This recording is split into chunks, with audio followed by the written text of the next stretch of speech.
February 4ರ Rathasaptami ದಿನದಂದು ಕಲಬುರಗಿಯಲ್ಲಿ ಶ್ರೀ ಸವಿತಾ ಮಹರ್ಷಿ ಮಂದಿರ ಲೋಕಾರ್ಪಣೆ ಸಮಾರಂಭ ಆಯೋಜನೆ ಮಾಡಲಾಗಿದೆ ಎಂದು ಜಿಲ್ಲಾ ಸವಿತಾ ಸಮಾಜದ ಅಧ್ಯಕ್ಷ ಆನಂದ್ ವಾರಿಕ್ ತಿಳಿಸಿದರು.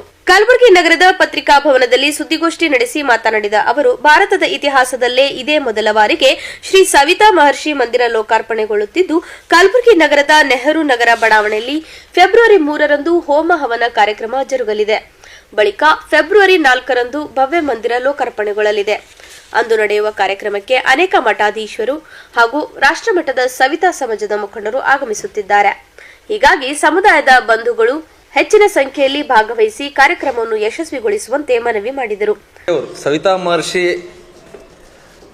ಅವ್ರದ್ದು ಮಂದಿರ ಎಲ್ಲಿ ಇಲ್ಲ, ನಮ್ಮ ಕಲಬುರಗಿ ನಗರದ ನೆಹರು ನಗರ ಬಡಾವಣೆಯ ಒಂದು ಜೆಡೆ ಕಾಲನಿಯಲ್ಲಿ ನಾವು ಸ್ಥಾಪಿಸಿದ್ದೀವಿ. ನಮ್ಮ ಒಂದು ನಮ್ಮ ಕುಲಬಾಂಧವರ ಒಂದು ಸಹಕಾರದಿಂದ, ಮತ್ತು ಯಾರ ಹತ್ರ ಏನು ಯಾವುದೇ ರೀತಿಯ ದೇಣಿಗೆ ತಗೊಂಡಿಲ್ಲ, ನಮ್ಮ ಕುಲಬಾಂಧವರ ದೇಣಿಗೆನ ಮಾಡ್ತಾ ಇರೋದು. ಇದೇ 4ನೇ ತಾರೀಕು ರಥಸಪ್ತಮಿ ದಿನದಂದು, ಪ್ರತಿ ವರ್ಷ ರಥಸಪ್ತಮಿ ದಿನದಂದು ಸವಿತಾ ಮಹರ್ಷಿಯವ್ರ ಜಯಂತ್ಯೋತ್ಸವ ಆಚರಣೆ ಮಾಡ್ತೀವಿ. ಅದಕ್ಕೆ ದಿವಸ ಅಂತ ಬರಲ್ಲ, ರಥಸಪ್ತಮಿ ಯಾವ ದಿವಸ ಇರುತ್ತೆ ಆ ದಿವಸ ಮಾತ್ರ ನಾವು ಮಹರ್ಷಿ ಜಯಂತ್ಯೋತ್ಸವ ಆಚರಣೆ ಮಾಡ್ತೀವಿ. ಈ ವರ್ಷ ವಿಶೇಷವಾಗಿ ನಾವು ಕಲಬುರಗಿಯಲ್ಲಿ ಸವಿತಾ ಮಹರ್ಷಿಯವರ ಮಂದಿರವನ್ನು ಲೋಕಾರ್ಪಣೆ ಮಾಡುವ ಮೂಲಕ ವಿಶೇಷವಾಗಿ ನಾವು ಆಚರಿಸ್ತಾ ಇದ್ದೀವಿ.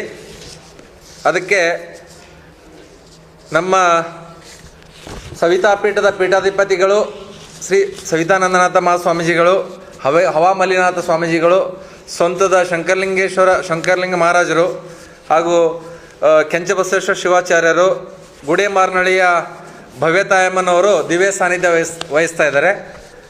ಅದೇ ರೀತಿಯಾಗಿ ಅವತ್ತಿನ ದಿವಸ 9 ಗಂಟೆಗೆ ಮಹಾಮಂಗಳಾರತಿ ನಂತರ 10 ಗಂಟೆವರೆಗೂ ವೇದಿಕೆ ಕಾರ್ಯಕ್ರಮ ಇರುತ್ತೆ.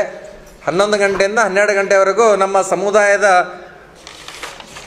ಮಹಾನ್ ಪುರುಷರು, ಸಂತ ಸೇನಾ ಮಹಾರಾಜರು, ಮಹಾಪದ್ಮನಂದರು, ಚಂದ್ರಗುಪ್ತ ಮೌರ್ಯರು, ಸಾಮ್ರಾಟ್ ಅಶೋಕ ಚಕ್ರವರ್ತಿ, ಆಚಾರ್ಯ ಉಪಾಲಿ, ಶಿವಾಕಾಶಿತ್, ಜಿವಾಜಿ ಮಹಾಲೆ, ಬಿಜ್ಜಳ ಮಹಾರಾಜರು, ಕರ್ಪೂರಿ ಠಾಕೂರ್ ಇವರೆಲ್ಲರ ಭಾವಚಿತ್ರದ ಭವ್ಯ ಮೆರವಣಿಗೆ, ಶ್ರೀ ಸವಿತಾ ಮಹರ್ಷಿಯವರ ಒಂದು ಭಾವಚಿತ್ರಕ್ಕೆ ಕೂಡ ರಥೋತ್ಸವದಲ್ಲಿ ಮೆರವಣಿಗೆ ಮಾಡುವ ಮುಖಾಂತರ ನಾವು ಪಂಡಿತ್ ರಂಗ ಮಂದಿರದಲ್ಲಿ ಒಂದು ಜಯಂತ್ಯೋತ್ಸವ ಕಾರ್ಯಕ್ರಮ ಆಚರಣೆ ಮಾಡ್ತಾ ಇದ್ವಿ.